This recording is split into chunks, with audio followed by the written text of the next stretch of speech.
friends just made a podcast. Two good friends just made a podcast. Two good friends just made a podcast. It's called Culture Bucket. Two friends just made a podcast. Two good friends just made a podcast. Two good friends just made a podcast. Culture Bucket, Georgia and Alex. Hi, everyone. Nice to see you again. Welcome back to Culture Bucket on episode number 45. That's 45. Today is another special episode where we're going to do a deep dive on one sort of relevant film or important topic, but it's usually going to be a film. And I am your host, George, and I can't do it on my own. I never can. So I have to be joined by another human being, and that human being today is Alex. Hi. Hi, George. Hi, Alex. Hi, everyone. Hi, all. That sounded really bad. It's like, I have to do it with you. You don't have to. You're just going to be mean. So it's like, I have to do it, Alex. How are you today, Alex? So, I'm great. The sun is shining. It's not 65 million degrees anymore. It's beautiful. That's good. How are you? I am pretty good, pretty wonderful. Yeah, school, work. Life is fine. Great. Life is fine. Your tone of voice doesn't match what you're saying. And your face doesn't match either. Well, what are we talking about today? Oh, we're talking about a film. Maybe a controversial film that has split people quite a bit. It has split opinion for certain. And I can understand why after I watched it. Yeah, it's a pretty challenging movie. The film is called... Did you say what the film was called? No, The film is called Promising Young Woman. The film is called Promising Young Woman. It was released in 2020 in some places, but due to events, it was mainly released in 2021 to most people. Yeah. Written and directed by Emerald Fennell, a British director in her debut movie. And it stars the often perfect Carey Mulligan, along with a few other pretty notable performers. Well, it's a great cast. Yeah, Bo Burnham's in there, Alison Brie's in there, Clancy Brown, Jennifer Coolidge, Laverne Cox, Connie Britton, Adam Brody. It's a cast. Yeah, she pulled together quite the crop for this one, which was yes. Good. Even for like short moments, not everybody's. Yeah, Sam Richardson, long... one of my faves. He pops up for a very short moment. Yeah. Yeah, we've been talking about him quite a lot recently. Yes, please.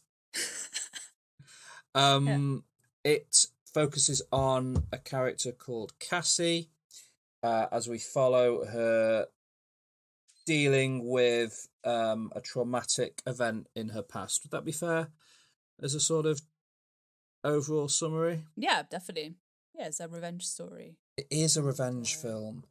But it's not the classic revenge film. But we'll talk about it later. No, and we'll talk about it later because we're going to go full spoilers. So be prepared. Yes. If you follow us on Instagram, you'll have had a warning that we're going to be doing this one, so you'll have had time to prepare. What were your feelings going into the film, Alex? What were you sort of anticipating? What did you already know? I knew it was going to be a story about a woman seeking revenge for something and doing it a certain way. I went in it thinking it was going to be extremely violent. Interesting. So I watching the trailer and kind of the music used in the trailer and kind of the colors. Like I felt like the trailer was really like bubblegummy, but I thought maybe that was hiding some sort of violence or some sort of like kind of violent revenge. But I couldn't have been more wrong. No. Oh well, there is some violence in the movie. Not gore. Not as much. No, yeah, but yeah, because I thought, it's a revenge film. This woman is tricking these men. But I thought that she was actually gonna attack and bad stuff to kill him. and murder. Yeah. But it actually takes a Yeah. I had the same assumption going in. I thought that was going to be kind of what it was going to be, but it sort of takes a very different route, which surprised me, and not many films sort of surprise me often, so I appreciate that. Yeah, I was very surprised. I read ages ago when it first premiered at a film festival before the pandemic was a thing. I read a review on a website that I don't think exists anymore of somebody talking about how it was going to be a very controversial film. It was going to upset people, but they gave it a really positive view and really liked it. And I knew Carey Mulligan was a good actress, and I was sort of intrigued to see it. And then, time passed, pandemics happened, and it's just sort of vanished for a long time. And then finally a trailer came out, and it looked incredibly, like you said, it looked incredibly stylish. It did look like it was setting up quite a violent sort of revenge film. And it looked up my street, so I was really excited to see it. And eventually, finally, it came out in the UK. It came out on Sky Cinema and Now TV, and I watched it with high anticipation. And it wasn't what I expected, but that doesn't mean I didn't enjoy it or didn't like it. So, shall we have a chat about the plot of the film? Yes, please. Okay, so we follow in this movie Cassie Thomas. She's 30 years old, and she is a medical school dropout.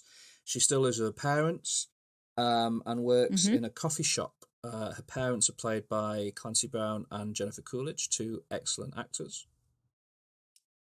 Jennifer Coolidge is amazing. Yeah, I watched. There's a new series on Sky at the moment called The White Lotus, which is set in like a Hawaiian resort, and she's.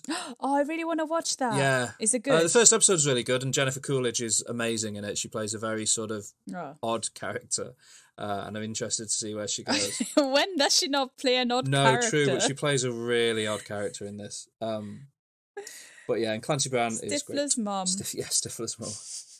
And so yeah, it starts in a nightclub where Jerry, played by Adam Brody, and his friends are having drinks. They notice a young woman, Cassie, who appears too drunk to pick herself up.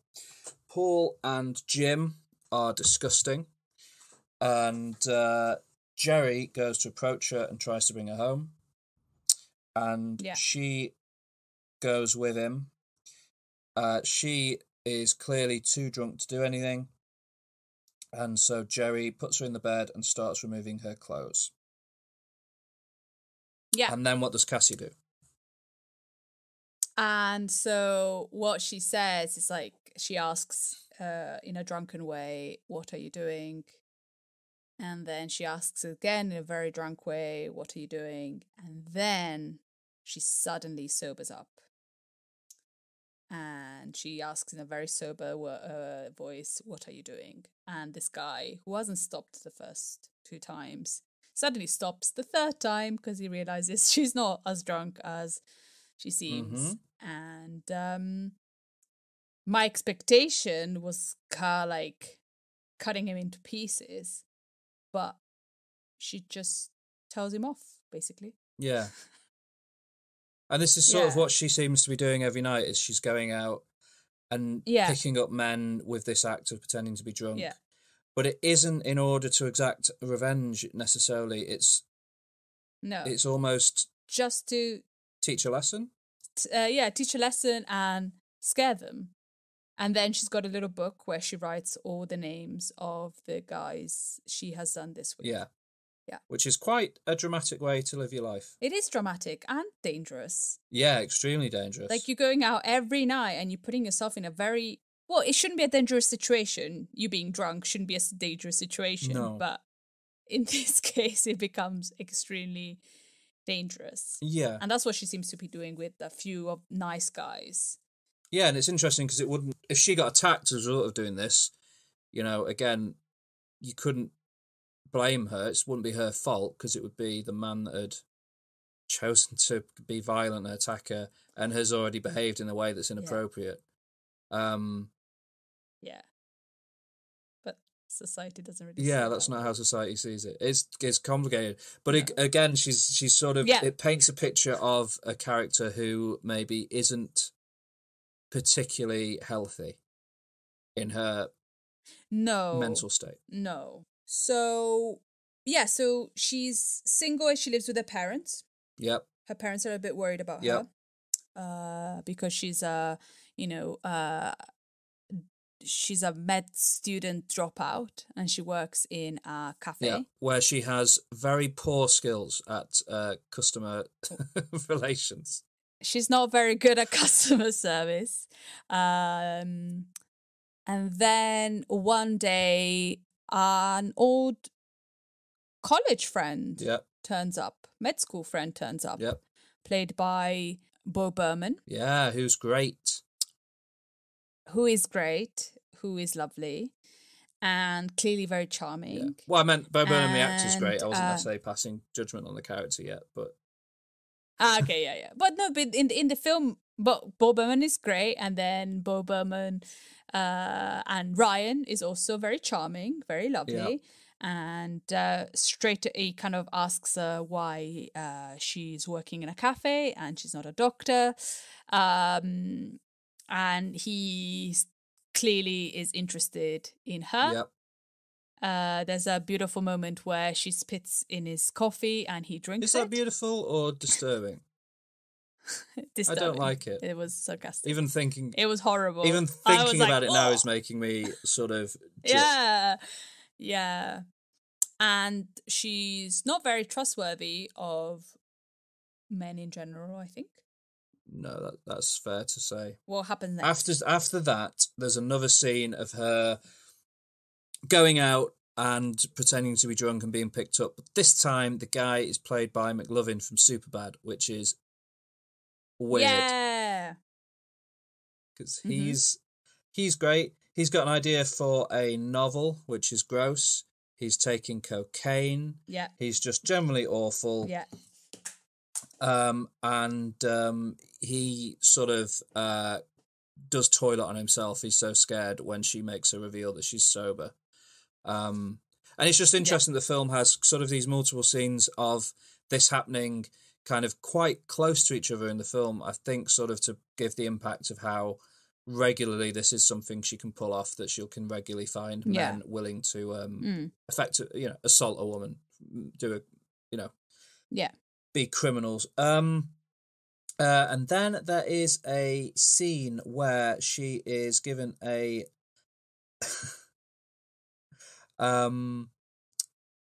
pink briefcase as a birthday present. Ah, yeah, by her parents. Because her parents... Yeah, it's a 30th birthday present. Yeah, and it's pretty clear that they want her to leave. Yeah. It's a suitcase, it's not a briefcase. Suitcase. But she's given sort of luggage for her birthday from her parents, which is sort of making it clear that the way she's living her life at the moment is kind of pushing the people who love her away from her a little bit. Yeah. Which is unfortunate. And then we go back to the coffee shop. Ryan comes back. He's realised it was given a fake number, but he is persistent.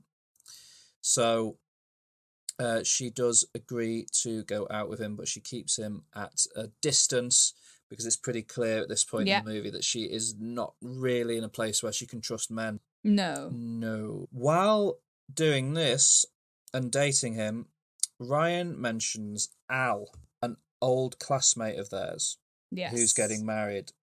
Cassie is disturbed to hear Al being mentioned because Al raped her best friend Nina during a frat party where she was too drunk to stand. And when we discovered that to be the case, suddenly the way she's behaving and the things she's doing start to become, if not necessarily something you can, I don't know, you can start to understand why she's behaving the way she is or why she's doing these things and living her life this way.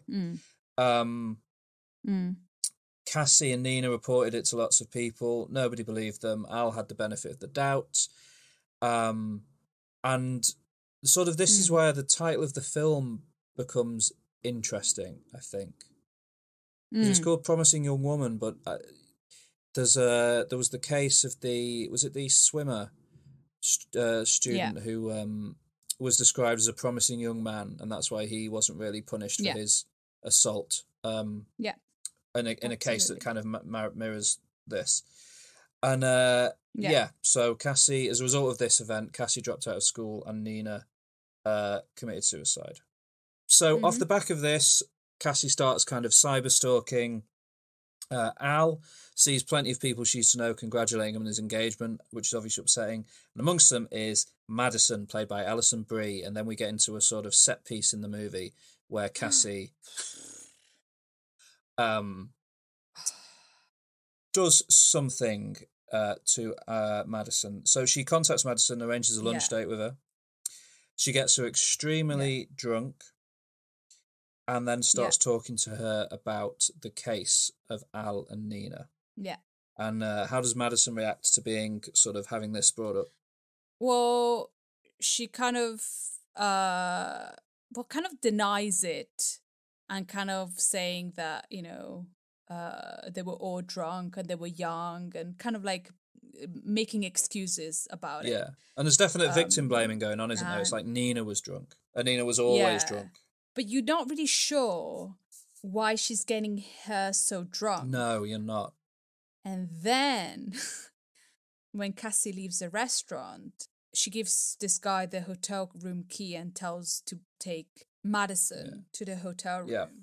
And at that moment, I was like, you have to be kidding me. You can't do that. And like in my head, I was just like, you can't do that, Cassie. What did you think that she was going to have this guy do?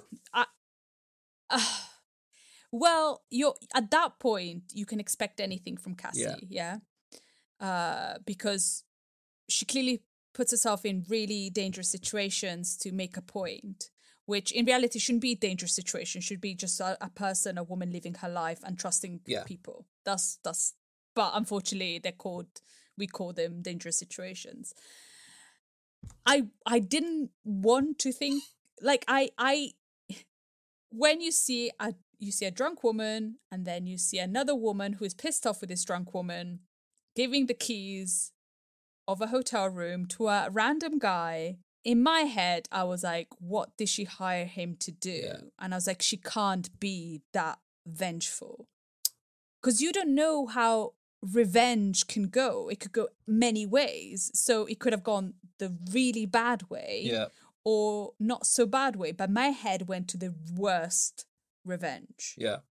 Which was probably this guy doing something bad to Madison. Yeah. But we'll pick up later and what actually you happened. Have that thought for a while because you don't know for a while what's exactly happened. The film leaves what you did with you that. think? Well, I thought exactly that. I thought that at this point in the movie, it's quite interesting actually because the next scene sort of reveals a bit more about where Cassie's line is, whereas at this point you really don't know where her line is, and I definitely was under the assumption that she was paying this man to go up and assault Madison effectively. Yeah. But then we go to a scene that, if anything, is even more disturbing and upsetting to see where it's leading. Absolutely. She goes to a high school, never a good start in a film like this. No. Picks up a girl called Amber, or where she pretends that she's going to a diner because she works for a popular boy band, let's say BTS. Mm-hmm. Because I don't think it's a real boy band, is it? And basically... No. Once this girl, Amber, realises, and I think it's obvious that Cassie's has kind of stalked Amber and worked out what band she likes.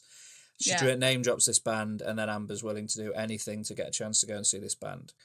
Then we don't quite see what Cassie does with Amber.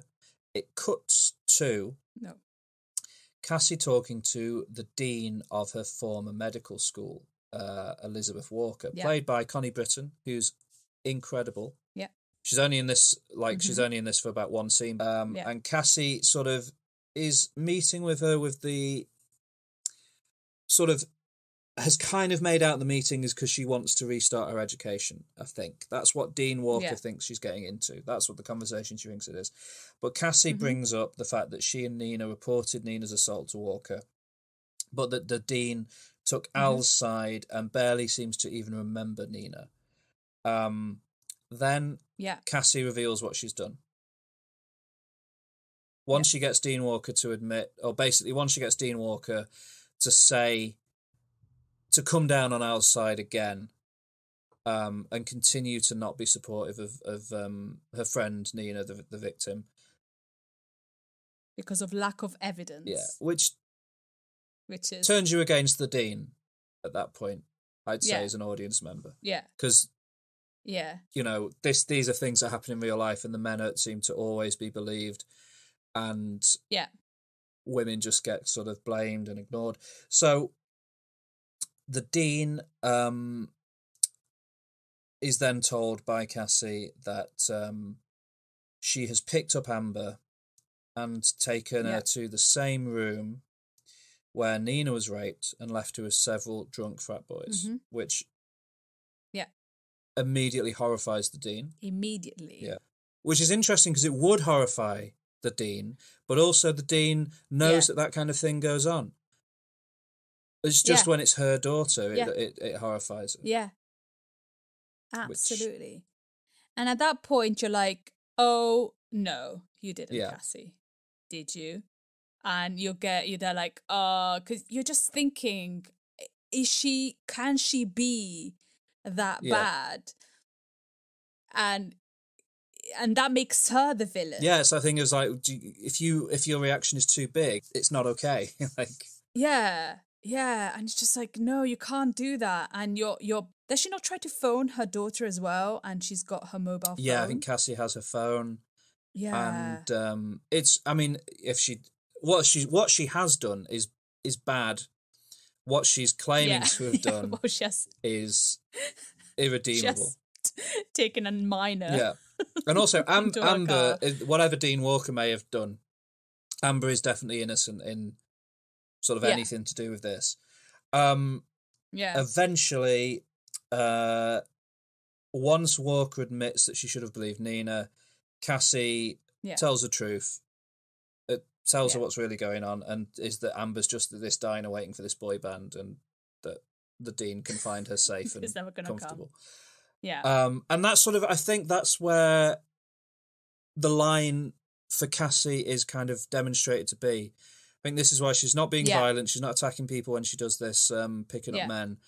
And she hasn't actually dropped off the dean's daughter to be assaulted or to be raped. Yeah. So I think... But you still don't know what's happened to Madison. No, but I think you can probably start to assume that maybe she hasn't done the worst thing, or no, that she hasn't done what you originally thought. I don't know. Interesting. Yeah. After that, her next target that she goes to visit is a lawyer, Jordan Green, played by the perfect Alfred Molina in this film, who was Al's lawyer in the case. Yeah. So obviously Cassie has a lot to be annoyed and upset with Jordan about. But interestingly, the film sort of is playing with our expectations at this point, because the lawyer isn't necessarily who we expect him to be. He's, in fact, extremely remorseful. He knows what he did was wrong. Yeah. And he cries. Mm-hmm. He cries, and in seeing his genuine remorse, Cassie is able to forgive him. Mm-hmm. And then what does she do when she leaves his house? Who does she ring? She rings a hitman. Yeah. I forgot about it. And she cancels the job. Yeah, so is she going to have the lawyer killed? I don't know. Again, that's crazy. That's interesting, because again, that goes against sort of where we thought she was. Or is it because the lawyer had done the ultimate evil in really securing sort of Al's freedom? Yeah. And that was where her main fury was. But in a way, he was the worst person, wasn't he? Because he knew the crime. If you think about who are the worst people, of course, the people that do the crime are terrible, but the people that protect them and get them out with no charge, those are also terrible people. Yeah, I agree. I really have a lot of sort of frustration with the idea of there being lawyers like that who will get people off just because it's their job, just because they see it as being their job to defend people, even if they know it's the person who's done the crime. But yeah, Alfred Molina, if you want to hire somebody to really sell somebody being remorseful over something, then Alfred Molina's your man, because he is. You believe him, I think. Yeah, no, it's really good here. Yeah. And again, not very long, but good. And he's pretty key. He comes into play near the end of the movie again. Again, he's not in it a lot, but his character ends up being fairly key to what goes down. Then Cassie goes to see Nina's mother. Which is interesting because it becomes pretty. It's not a very long scene. This is it. It's Molly Shannon playing Nina's mum. No, who's again a great actress. But all that sort of becomes clear from this little scene is that even Nina's mother has been able to move on more than Cassie has been able to. And again, I think this is again showing that she is pushing away the people around her a bit. Definitely. And then we see another scene of her drunk baiting, pretending to be drunk and picking up women. Drunk baiting. There's an article I'm using to help me get the plot, and and this is the scene I think that she picks up Sam Richardson. Because I think it's Sam Richardson who's wearing a stupid hat and looks like an arsehole in this scene. Yeah. Leaves with Cassie, and who should see them but Ryan. And Ryan is heartbroken. Poor little Ryan. Yeah, he's pretty upset. And she finds him and tries to explain herself. And what does he immediately do? He forgives her. Does he? Straight away? He forgives her pretty quickly, and they start kissing. He's very sort of... Yeah. It's clear that he's very keen on Cassie. And then we return to Alison Brie, Madison, and we are going to we discover what sort of actually happened. But before we have a beautiful moment with Cassie and Ryan falling in love. Yes. So they kind of actually enjoy being together. Yes. And I think Cassie opens up a little bit. Yes, you're right. And it's kind of like a very pleasant moment in the film, isn't it? Yeah, we do. We do get this lovely moment in the movie where it seems like... they eat pizza, they sing Paris Hilton songs. They're lovely. They're lovely. And you root for them because you want Cassie to be happy and stop doing what she does. Yeah, it really seems like she turns a corner at this point in the movie and is able to sort of, if not forgive, at least move on and be in a healthier place for her. And Ryan seems to be... Ryan is like the crux on which this is turning. She's able to move forwards and be this way because of her feelings for Ryan and how much she's enjoying being with Ryan and that. And then events happen that might push her in a different direction. Yeah, so it's really lovely for a little bit. And then Madison confronts Cassie because Cassie's been ignoring. Yeah, we find out that Madison's been desperately trying to get in touch with Cassie. Yeah. It hasn't happened. Yeah. So what did actually happen? So Cassie tells Madison that nothing has happened. The guy that she gave the room key to just put her to bed and waited there. Nothing happened. Yeah. I don't know. It's really teaching somebody a lesson, isn't it? Yeah. To like get somebody drunk and make them think that something has happened, and you go, kind of crazy. Yeah, because like the kind of person who's in a position where they're going to be paid to take this drunk woman up to a hotel room but do nothing. Yeah. Might also be the kind of person who will just ignore those instructions and do something. Yeah. So Cassie has put Madison in a really awful position, even if nothing happened. Mm-hmm. She's still sort of created a really dangerous situation for somebody else. Which shouldn't be. No, exactly. It shouldn't be. Madison got drunk. Somebody was looking after her. It shouldn't be a dangerous situation for a woman to get drunk. No, you're absolutely right. And for a man to just take her home or just put her into bed without touching her. Yeah. Like, it shouldn't be a problem. No. But what happens next? What does Madison give to Cassie? Well, Madison admits that she should have believed Nina, and she gives her a phone with a video on it. Mm-hmm. And asks Cassie never to talk to her again, which is probably fair. Yeah. And she watches the video. This is a real important point in the film, I think, because she has a choice here. She's seen where she could go in a more positive direction in the future for herself, at least. She could just ignore this video. she could continue to be with Ryan and see where that goes and move on with her life into a healthier place. But she can't. Yeah. The trauma is too great. No. And she makes the choice to watch the video. Even though she's been... Does Madison tell her what's on the video? She does, doesn't she, effectively? Because Madison tells her that there was a video that circulated of the assault, of the rape of Nina. Maybe, yeah. And then she gives her the phone, and it's clear that the video on the phone is the video of that event. Yeah. So yeah, we're going to discover in a minute that Cassie learns new information from this video, but she doesn't have any reason to think she's going to learn anything new from the video, and really, no, she doesn't need to see the video, except she does. So she watches the video.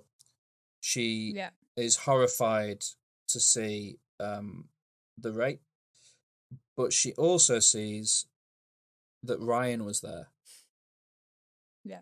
What did that make you, how did you react to that sort of, this twist? I had my suspicions. Yeah. That he was going to be there, because these frat boys seem to be doing things together, and I was hoping not, because in a way you root for Cassie to be happy and for Ryan to make her happy, but in the back of my head I was like, he's part of it, even though like not directly. He was a witness and decided not to do anything about it. He could have stepped in, he could have done something. And so often that, these events like this occur because other men are not willing to step up and say something. Or even other women, just other people. Yeah, other women as well. Like Madison decided not to say anything. Yeah. All the women that watched the video decided not to say anything. Yeah. So it's And at this point we enter the third act of the film, which is where it really did not go where I expected it to go. No, not at all. No. So let's get into it. Yeah. First thing she does is she goes to Ryan's job. He's a doctor. Interesting choice to make him a doctor, a pediatrician. He's set up very, everything about him is set up to make you think he's a good person. And maybe there's an argument, I'm not making the argument, but there's arguments to be made that he is at that point in his life living the life of a good person. Yeah. But in his past, not good. So no. Cassie confronts him, shows him the video, makes it clear she knows he was there, threatens to send the video to everyone in his contact list, including parents of his patients, which would obviously have horrific repercussions for him. And again, is very,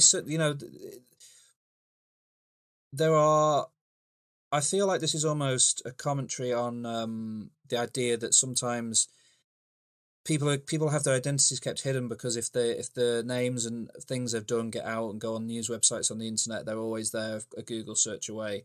And this is that sort of thing. It's going to end his career. Yeah. If this gets out and if she tells people that he's done this.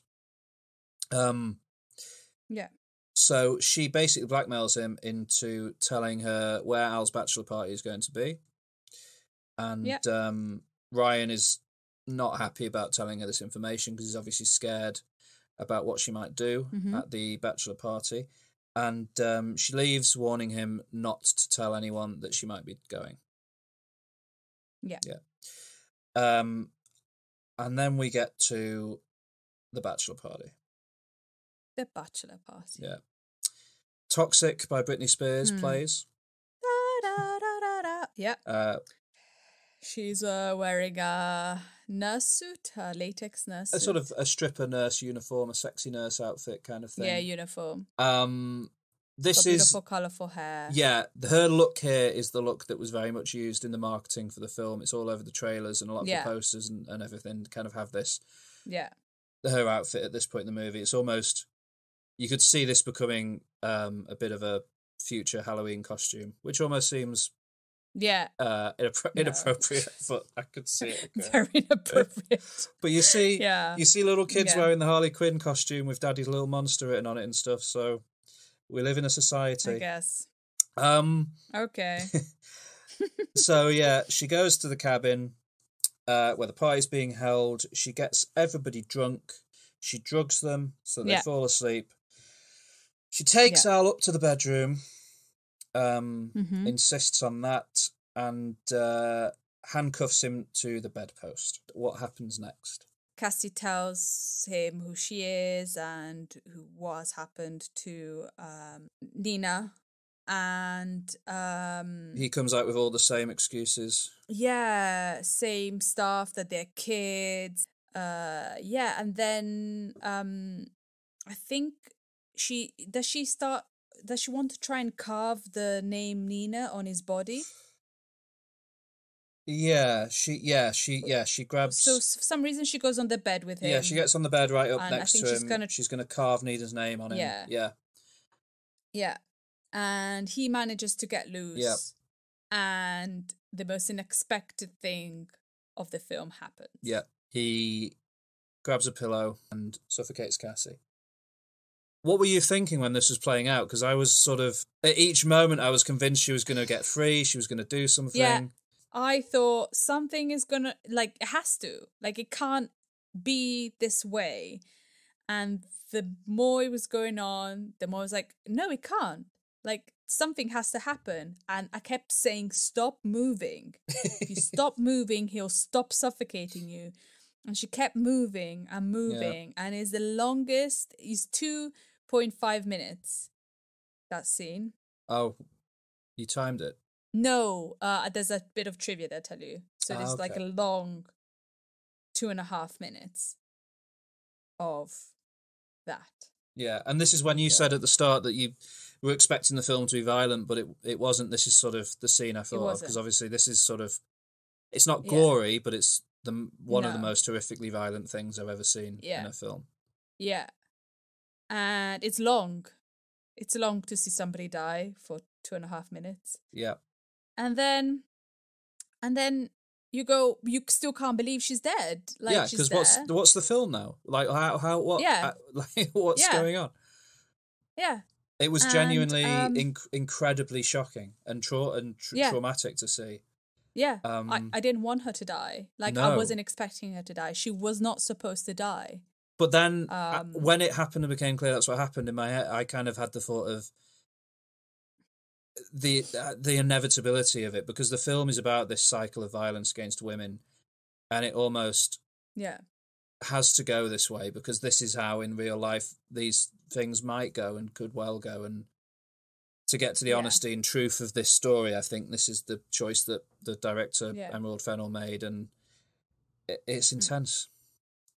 Yeah. And then it's the morning. Yes. And I was still in shock, and I didn't think that she was going to be dead.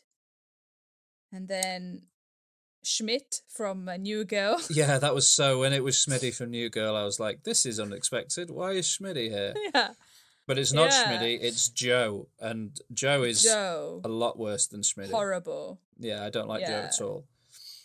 And he's joking around in Cassie's body, and Al is clearly in shock still, and Joe thinks Cassie's sleeping, and then he lifts the pillowcase, and it's pretty clear that Al isn't Joe. Clear now that she's definitely dead. Yeah, there's no. But I was still hoping that I don't know. They were going to lift the pillowcase and she was going to leap into action and kill Billet. I don't know. Well, yeah, no. No.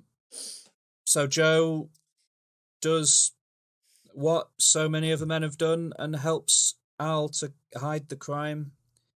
Yeah. And it's really, it's horrible. It's brutal. They bury her under logs and they set her on fire.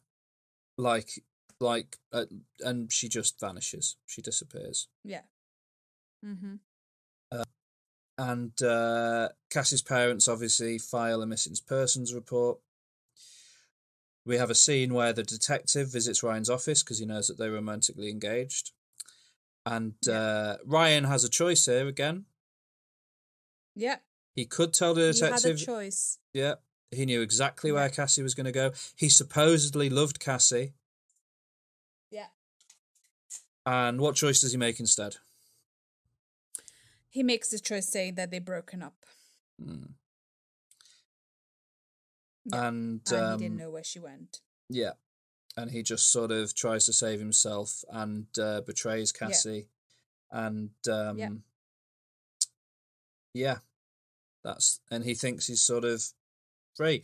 Then, and the film, at this point, I was like, what this is, like, I was sort of, couldn't imagine where the film was going to go at this point, like what was going to happen. I couldn't imagine there being, I mean, it's not a happy ending, but I couldn't imagine at this point there being a sort of an ending with any redemption in it of any kind for Cassie or Nina. But we cut to Al's wedding. Yeah. And we then see Alfred Molina's lawyer receiving an envelope from Cassie. Yeah. Cassie is aware enough of what happens in the world and what might happen to her when she's going to this bachelor party to have a contingency plan. And she has sent the lawyer a message telling him what to do if she disappears.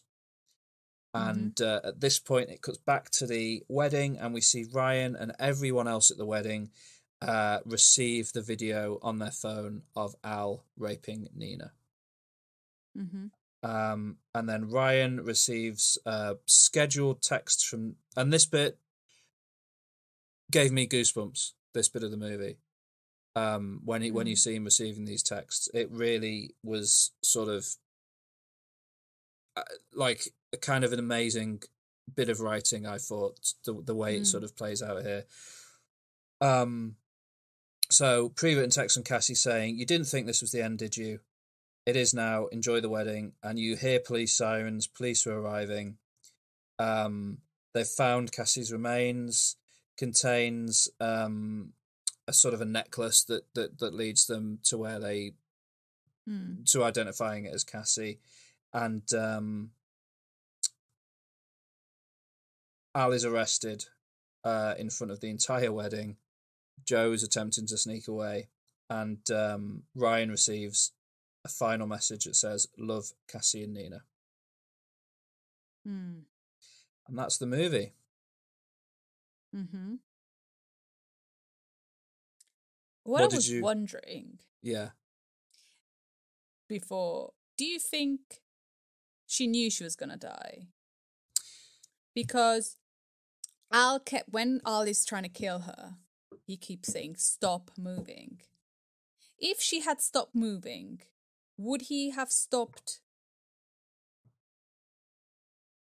trying to asphyxiate her? I don't know. Because she kept moving, and I was like, "Stop moving." Like, in my head, I was just like, you have to try and survive. But I don't think she wanted to survive. I don't think she could ever live a life where she would feel, I don't know. And so at that point, I was just like, maybe she knew she was going to die. That was my thought, just. I think you could make an argument that, like, you could say, you know, maybe like Cassie died when Nina died, really. Yeah. And that was the point where she was set on this path that ended in her ultimate death, but she knew she needed to avenge Nina before it all happened. And maybe that's why, maybe she went, maybe like with everything she did in her life after that point, she went into these situations not knowing she would die or expecting to die, but being prepared to die. And I think that's probably, to me, that's more likely, is that when Al started suffocating her, she figured, well, I've sent this letter to the lawyer. I'm fully prepared in this situation to die. So maybe not that she went in expecting to, but that she went in prepared to. Yeah. Is how I would read it. Yeah. Okay, so that's the film. That's Promising Young Woman. Thoughts on the film? Yes. Yeah, I mean, first of all, did it match your expectations? I'm assuming not. No, not at all. Well, I wasn't expecting that at all. And so it's definitely there's definitely more to think about than just a normal revenge film where somebody goes around and kills people Oh for yeah. revenge. There's a lot of times where you feel a little bit like, Cassie, are you going too far? Are you doing too much? Is it, and are you putting yourself in situations you shouldn't put yourself in? And it's you think a lot during this film. And there's a lot of things about you feel like nobody's really remorseful, and you feel a bit like, why do you not feel any? Why doesn't it just feels like everybody's forgetting about it, apart from Nina and the lawyer. Mm. Well, maybe you could Not say, Nina, Cassie and the Cassie. lawyer. Like, the parents don't know why Cassie is like that, and the mum tells her to move on. But is it that easy to move on when your best friend has not had any, has been, raped, and nobody believed her? Like, Yeah. and you're the only one that still cares. And maybe it's a bit obsessive, but There's just a feeling of it maybe, being a bit like, for everyone else and people in society, violence against women has just become background noise and not something yeah. to be Mm, kind of remembered, yeah. which is And obviously fought. is wrong, in my opinion. That's not Mm, true, but that's how it often feels. yeah, definitely. Yeah. What did you what but I enjoyed this film. I enjoyed. I thought it's a great film. Yeah, I was completely shocked by it. I was expecting, I think because of the trailers, because of the marketing, I was expecting the entire film to feel glossy and sort of Mm, stylish, and it mm, is, especially in the end with they play the Britney Spears song and these things, but it's different to what I thought it was going to be. But I still really, mm. really enjoyed it, and I never ever would have expected that she would be killed in that scene, and that No. really surprised me and upset Yeah. me. It was traumatic. It was horrible to Yeah. see, and it Yeah. kind of, that last 10 minutes or so of the movie, you're sat there processing the fact the main character has just died, trying to work out Yeah. how the movie can end, and then Yeah. it sort of, to me, it felt almost poetic the way it finishes, Mm. and Yeah. that final message of love, Cassie and Nina. Um, Yeah. you know, it felt almost like the way she signed that message off as love, Cassie and Nina. It was like she'd given Nina a voice back, Mm. and shown that it was all to give her friend the justice that she deserved. And it's sad and not good that it resulted in her death as well, obviously. But Mm. yeah, it was a complex film, and I can see why it's had Yeah. mixed reactions. The film is also beautiful to look at. Yeah. Like, the colors that they used, and it's all very like pastel colors, unless there's a little bit of danger. I've read that they add some other colors if there's a little bit of danger. Did you do much reading about the reaction, the reviews? Did you read any reviews that you thought I were read interesting? reviews. I read reviews, but I didn't read really any bad reviews. I didn't seem to find any bad reviews of it. Have you No. found any bad reviews? Well, I did in a way, and it really surprised me, actually. Have you heard of a website called The Onion? Yeah. It does like satirical fake news stories, and they're normally Yeah. very funny.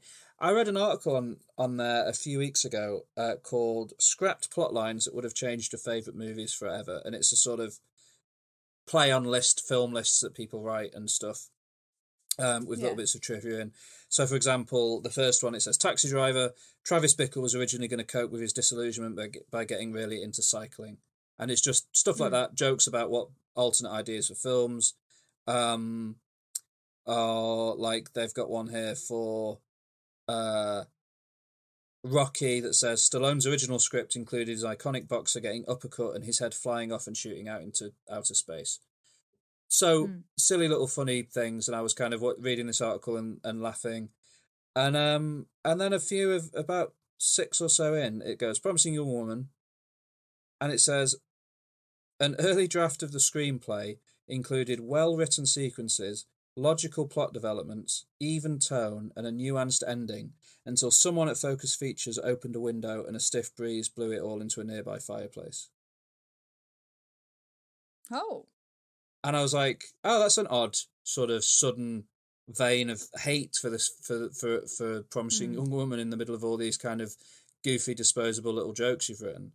And literally the whole rest of it is just jokes. And then in the middle of it, you've just got this odd hate for promising young woman. And the article doesn't even have a name on it, so I don't know who wrote it. But that kind of really irritated me, because I was like, well, I don't know. Do you feel that's fair? Do you feel it doesn't have an even tone or well-written sequences or logical plot developments? No, I think it's really good. Yeah, I really like it. I think it's really well made. It makes sense how things happen and what she does and how big it becomes. I don't agree with that at all. No, I was really. The Onion was not the place I was expecting to suddenly see distaste for it, and it did review well. It got 90% on Rotten Tomatoes, 88% on the audience score there, and it ended up getting nominated for a fair few Oscars. It was nominated for 5 awards. It was nominated for Best Picture, Best Director, Best Actress, Best Original Screenplay, and Best Film Editing. Those top 3 big awards, Picture, Director, and Actress, all ended up going to Nomadland and Chloe Zhao and Frances McDormand, which we did another special on that a while ago, and I think we'd both agree that that film was fully deserving of winning its various awards. But it did win Best Original Screenplay for Emerald Fennell, which is great. It's her directorial debut. It's her debut film. It is written, I think, incredibly well, and she does an amazing job of filming her own script, and I think that was a really good win for this movie. Do you feel like any of Picture, Director, or Actress, would you have changed any of those from Nomadland to this film, or they're such different movies, it's difficult to compare them, really? Although I love Frances McDormand, love. Yeah. I think Carey Mulligan was incredible in this film. Yeah. Incredible. She showed a range which was amazing. From drunk to sober, from in love to vengeful, she just showed everything that she could possibly show. Yeah. And Frances McDormand was incredible in Nomadland. I think Carey Mulligan, this was probably her best performance yet. Yeah, I'd probably agree with that. I could say that keeping Picture and Director with Nomadland is okay with me, although probably overall I personally prefer Promising Young Woman as a film. But I think Carey Mulligan was really, really deserving of a win on Actress. Did you see Carey Mulligan call out one of the few bad reviews for the movie that Carey Mulligan herself actually called out as being, misogynistic, was the person who was saying that because Margot Robbie was an executive producer on the film, she should have played Cassie because she was attractive enough for that character, whereas Carey Mulligan wasn't. Yeah. Somehow making out that Carey Mulligan wasn't believable as somebody that people try to pick up in a bar. Yeah. I don't know what his standards are, or what bars he go to, but if I saw Carey Mulligan in person, I would immediately think I'd seen one of the most beautiful people I'd ever seen in my life. Can't. Absolutely. And it also it's just a horrible misogynistic comment to make. And then the newspaper ended up putting out an apology, which was good, because I just can't. Yeah. It doesn't even matter if she's.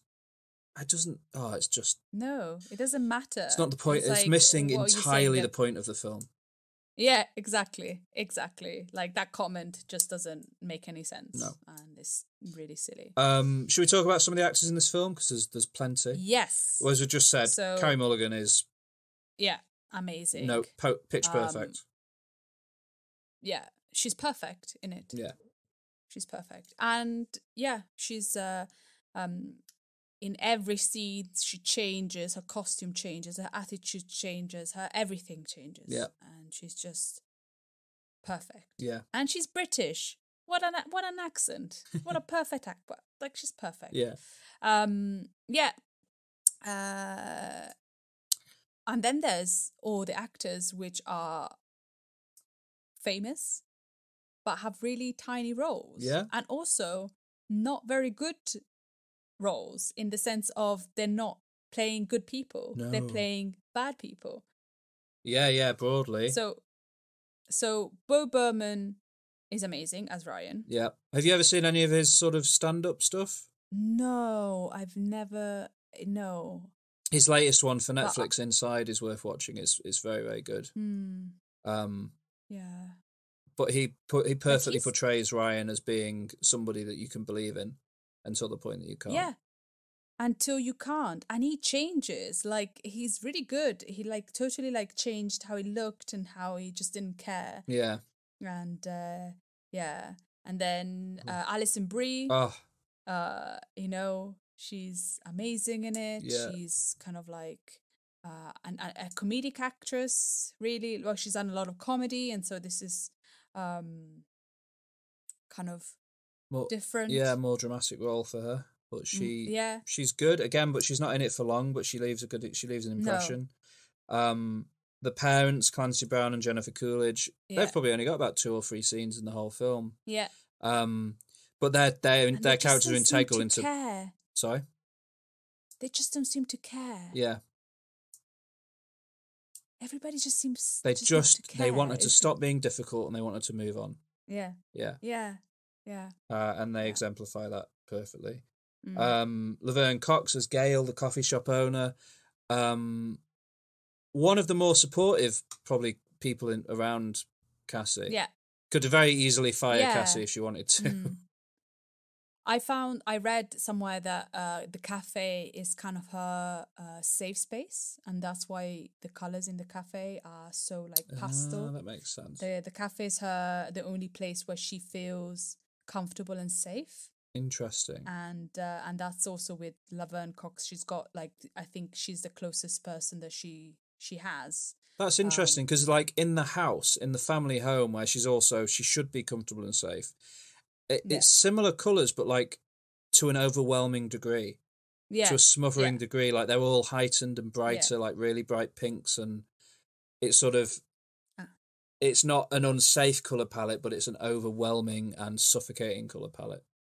And then it's all reduced for the cafe, which is I like that. That's interesting.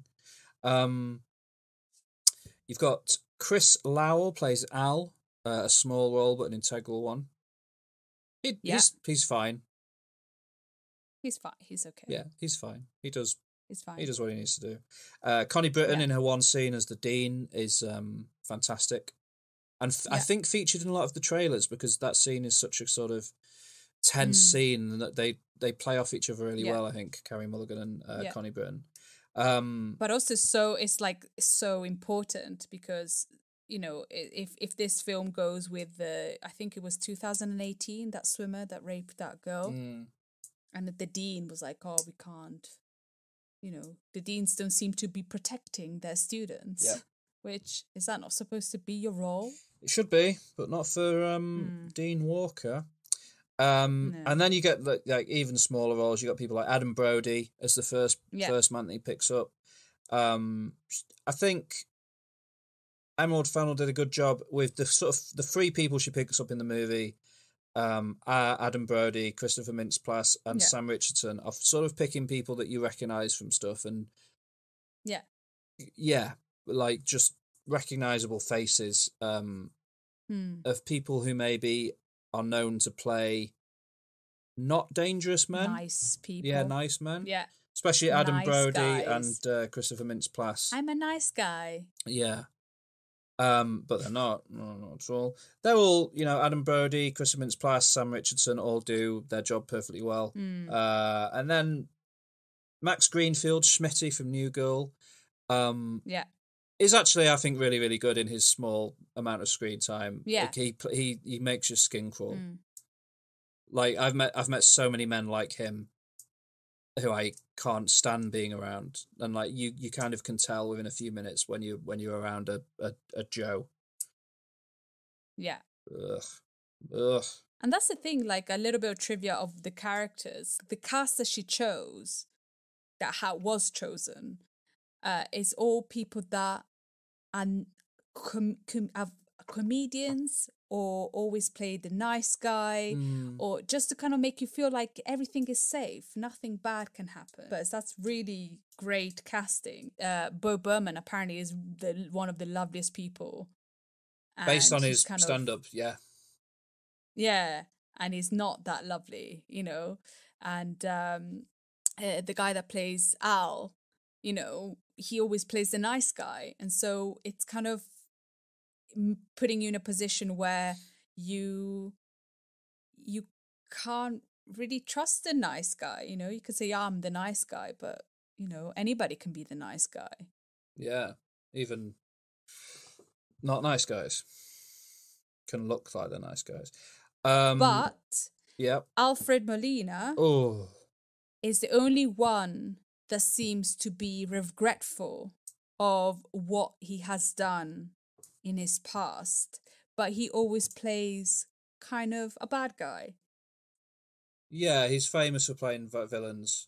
Yeah, so there's kind of this thing about, you know, you assume that the lawyer is going to be the worst person, but he owns up to his mistakes, and at the end, Cassie, the only people that she actually trusts are Gail Laverne Cox and Alfred Molina, the lawyer. And Alfred Molina is the kind of guy that she was going to do the worst to. Yeah. But then she realized that he was the only one that was remorseful of what he had done. Yeah. And that's amazing. Like, there's a lot of thought behind this film. Yeah, I mean, they've Emerald Fennell really put a lot of effort into making it sort of all fit together. So, do you have any other trivia to share? Any other tidbits? I did have some more trivia, I think. Did you read about why she included Britney Spears in the film, or Britney Spears' song? Was it because she loves it? Well, it was because she loves Britney Spears, but also because she feels like pop music is sort of looked down upon and not sort of respected as a form of music, and she wanted to have it be a soundtrack to an important part of her film, to sort of in the same way that Quentin Tarantino uses songs. She wanted Britney Spears to be able to fill that purpose and show that a Britney Spears song can be a good choice for a scene like that in a movie, and maybe give a bit more credit to the type of music that she enjoys, which I thought was interesting. Amazing. Yeah. And also interesting now with the meta angle that Britney Spears is a woman who's also been sort of had a form of violence enacted upon her. Yes. Oh, there is one thing that I forgot to say. Oh, yeah.